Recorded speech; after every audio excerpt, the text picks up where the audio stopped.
오염수 때문에 우리가 죽을 수도 있다. 그러니까 이걸 막아달라고 이제 요청을 하는 건데 후쿠시마 원전 오염수를 방류를 시작했습니다. 너네가 지금 헌법재판소에 그걸 말할 자격이 있느냐 그것부터 지금 문제가 되는 상황인 거죠. 일반 법원에 소송 제기한 적은 있지만 헌소는 처음인 것 같아요. 고래 팀 뭐부터 해야 되지? 팀이 원래 없었다. 네. 어머! 우와! 어머! 이거 우와. 무슨 고래인가요, 변호사님? 남방 큰 돌고래 아닌가요? 오! 후쿠시마 방사능 물질 오염수를 해양 투기하는 행위에 대해서 대한민국 정부가 해야 되는데 하지 않았던, 했음에도 좀 불충분했던 것들이 국민들, 해양 생태계를 구성하는 그런 해양 생물들의 기본권을 침해했다라는 걸로 저희가 헌법소원을 제기한 겁니다. 저희는 이제 그 중에서 청구인 부분을 맡았는데요. 그 청구인에는 국민도 들어가고 외국인도 들어가고 고래들도 같이 청구인으로 합류를 하게 됐습니다. 네. 그냥 동물들이 저희한테 막 와서 해달라고 하진 않으니까 저희가 스스로 문제를 찾아야 되는. 47쪽. 대리인단 첫 회의 때 제가 제안을 드렸어요. 네, 해양 생태계가 분명히 많이 이제 망가지고 파괴될 텐데 최상위 포식자이고 상징적인 의미를 갖는 동물이 고래이니 모든 해양 생물을 넣을 수는 없지만 고래는 다른 청구인들이랑 넣어도 괜찮지 않겠느냐라고 제안을 드렸고, 고래가 등장하기 전까지 청구인 팀은 없었어요. 기본권 팀, 대상 적격 팀, 해양 투기를 했을 때 위험성 뭐 이런 걸 정리하는 뭐 이런 팀 정도로 이렇게 나뉘어져 있었는데 고래가 들어가기로 하고 검토할 것들이 생겼어요. 거기에 이제 김소리 변호사님이랑 제가 이제 들어가게 되면서 피드백을 받았던 게 사람은 너무 포션이 적고 고래만 한 60페이지 정도를 작성을 했는데 그중에 50페이지 이상이 고래 사람들이 피해를 받을 기본권을 침해당할 우려 같은 거는 너무 이제 명백하게 인정을 해주실 것 같은데 고래는 많이 고민이 되실 것 같아서. 그럼 고래팀이 아니라 청구인 적격팀인데 이제 비중이 고래가 거의 대부분을 차지하는 실질적 고래팀이죠. 헌법재판소에 와서 그런 요구를 할 자격이 되니? 이게 문제니까 이것부터 풀어주는 게 저희의 핵심 숙제 중에 하나고, 헌법소원 청구서에서는 그 부분을 집중적으로 좀 쓴 것이고요. 단순히 이제 이 지구를 인간만이 누리고 이용하고 그런 공간이 아니라 지구를 구성하고 있는 모든 이제 구성원들을 같이 아울러 봐야 된다는 뭐 그런 이제 관점인데, 자연물도 청구권대로 들어올 수 있는 문이 지금 헌법으로도 얼마든지 열려 있다라는 식으로 좀 풀어간 것 같습니다. 맞죠? 네, 맞습니다.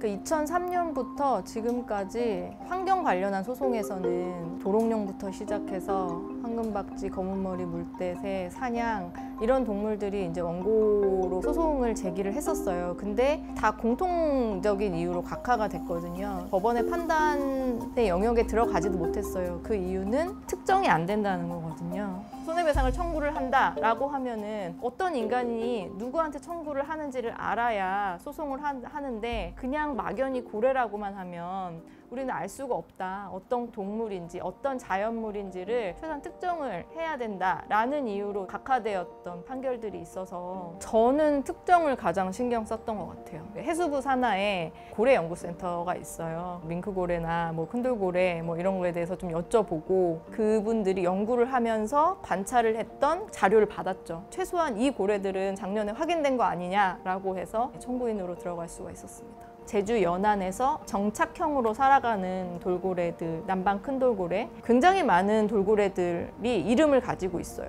네모, 뭐 스테이플러, USB 뭐 이런 다양한 이름을 가진 고래들이, 돌고래들, 남방 큰돌고래가 지금 제주도에 살고 있고, 주민등록증 내지는 여기 뭐 이름표 달듯이 거의 다 그 등 지느러미를 가지고 얘는 누구 최소한 숫자로라도 그런 식으로 다 식별을 해놓으신 거예요. 110에서 120개체가 서식하고 있다라는 게 거의 통설 같은 거거든요. 그래서 그 중에서 이제 최소한으로 잡아서 110개체라고 했고, 고래연구센터에서 목시조사를 통해서 직접 이제 그 바다에 나가서 보고 밍크고래가 4개체, 그 다음에 큰돌고래가 50개체가 그 작년에 그렇게 발견이 돼서 이렇게 다 합치면 164개체 정도가 됩니다. 요렇게 생겼어요. 그러니까 어떻게 설명해야 되나? 다 그렇게 생겼죠, 고래가. 근데 요렇게 생긴 고래도 있거든요, 앞이. 밍크 고래가 개체군들이 나뉘긴 하는데 동해, 남해, 일본 서쪽에 후쿠시마 앞바다 뭐 이렇게까지 쭉 이렇게 계절별로 왔다 갔다 하면서 살아가기 때문에 너무나 직접적으로 극명하게 영향을 받는 큰 돌고래도 동해랑 남해 쪽에서 서식을 하고 일본 쪽에서도 서식을 하는 걸로 알려져 있거든요. 쓰다 보니까 더 진심된 것 같아요. 맞아요. 네. 과몰입해가지고 FM대로 기본권 주체성 이제 교과서 공부부터 시작을 했거든요. 이제 그러다 보니까 이제 길이 저는 보이더라고요. 나 혼자. 기본적으로 헌법소원을 제기하려면 기본권 주체성이 인정이 돼야 되거든요. 헌법 문헌만 보면 기본권 파트는 국민의 권리라고 되어 있어요. 정말 엄격하게 보면 국민만 기본권 주체성 인정되는 거거든요. 근데 우리 헌법재판소는 외국인한테도 일정 부분 기본권 주체성 인정하기도 하고 권리 능력 없는 사단이라든지 인정을 해줬으니 자연물도 침해당하는 기본권이 있다면 그러면은 기본권 주체성으로 인정할 수 있도록 확대해야 되는 거 아니냐. 그렇기 때문에 각하는 당하지 않을 수 있지 않을까. 헌법이라는 것이 딱 한 번 만들어져서 정해져 있는 게 아니라 굉장히 추상적으로 규정되어 있기 때문에 해석의 여지가 굉장히 많은 규범이란 말이죠. 지구의 위기를 실감한다면 적극적인 해석을 하면 되는 부분이라고 생각을 하거든요. 절절하게 썼으니까 판단을 해주시기를 기대를 하고 진짜 저는 소수견이라도 나오면 정말 눈물 날 것 같거든요. 한 줄이라도 뭔가 유의미한 내용 있으면은 진짜 제가 쓰면서 설득이 다 됐어요. 이거 분명 할 수 있는데 이미 저는 그렇게 됐기 때문에 우리 재판관님들도 적극적인 자세로 이 헌법을 바라본다면 마음만 먹으면 해석할 수 있다. 한국만 그렇지 조금만 눈을 돌려서 해외를 보면 자연의 권리들, 자연물의 법인격 이런 것들이 인정되고 있는 추세거든요. 미국 같은 경우도 멸종위기종인 경우에는 원고로서 환경소송을 제기할 수 있도록 되어 있고 파리아라든지 뭐 바다새우리라든지 뭐 이런 동물들은 실제로 소송을 해서 승소를 하기도 했고요. 중남미 쪽이라든지 인도 쪽이라든지 아니면 뭐 뉴질랜드 뭐 이런 나라들에서는 법을 만들어서 아니면은 이제 판례를 통해서 지금 우리처럼 헌법재판소의 결정을 통해서 강이라든지 호수라든지 오랑우탄 뭐 이런 동물들의 법인격을 또 인정을 하고 있거든요. 이런 추세들을 한국이 언제까지나 이제 무시할 수 없고 한국도 사법적으로는 굉장히 선진적이고 앞서 있는 나라예요. 네, 그럴 거예요.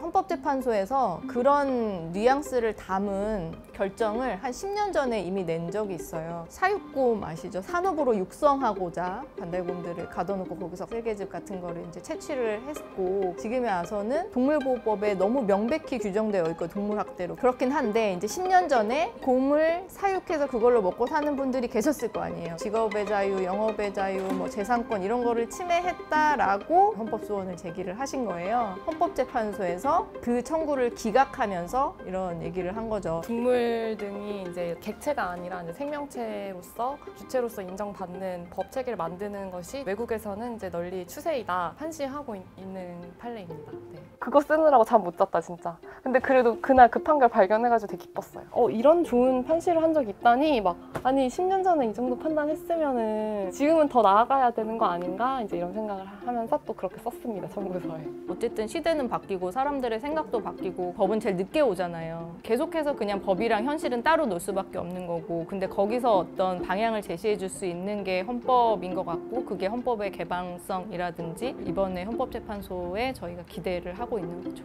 우리 집에 들어와서 우리의 서식지를 파괴하고 있고 저 선박 관광 때문에 우리 지느러미 뭐 이런 게 다 부러져 나가면서 지금 우리 건강권이나 온전한 삶을 침해받고 있다 이런 소송을 할 수 있게 되고 제가 거기 대리인으로 설 수 있게 된다면 그건 너무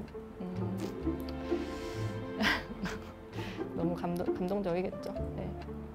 동물한테 권리를 주는 게 말이 되냐라고 생각하는 게 어떻게 보면 그 옛날에 여성이나 흑인의 권리를 주는 것에 대해서 말도 안 된다고 생각하는 거랑 동일할 수 있다. 훗날 돌이켜보면 당연한 것이 돼 있을 것이다 라고 동물을 물건이라고? 동물은 물건입니다, 법적으로. 이렇게 하면은 너무 이상하다고 생각하는 사람들이 많을 것 같고, 이미 뭐 한 80, 90% 이상의 사람들이 동물은 물건이면 안 된다라고 답을 하고 있기 때문에 빨리 그 순간이 왔으면 좋겠네요.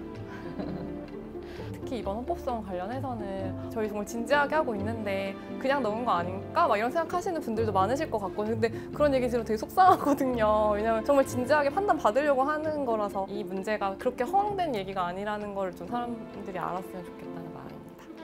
네.